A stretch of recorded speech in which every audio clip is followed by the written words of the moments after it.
જય શ્રી કૃષ્ણ, જય માતાજી। આજે આપણે બનાવીશું સક્કરિયાની કટલેસ।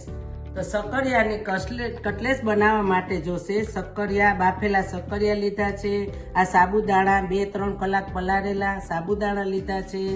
પછી આ રાજગરાનો લોટ છે, સિંગદાણાનો ભૂકો છે, મીઠું, ધાણા જીરું, હળદર, આદુ મરચાંની પેસ્ટ અને આ ધાણા ભાજી। બધું આપણે પહેલા આ સક્કરિયા નાખીશું। આ સાબુદાણા છે એ નાખીશું। રાજગરાનો લોટ છે,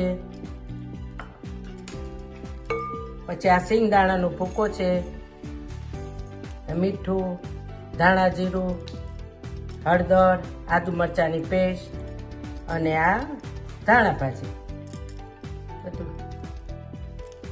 હવે આપણે આ બધું મિક્સ કરીશું। આ વ્રતમાં આપણે ખાઈ શકીએ છીએ।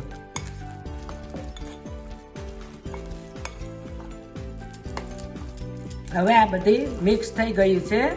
હવે આપણે આની કટલેસ બનાવીશું। તેલવાળો હાથ કરીશું।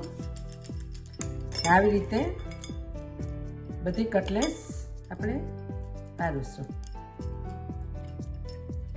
આ વ્રતમાં બહુ સરસ લાગે છે।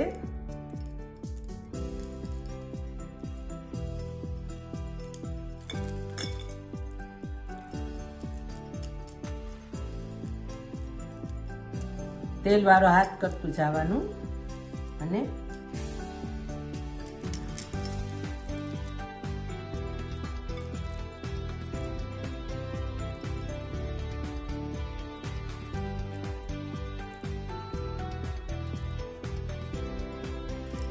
હવે આપણી આ ફરાળી કટલેસ બનીને તૈયાર છે। હવે એને આપણે તળીશું।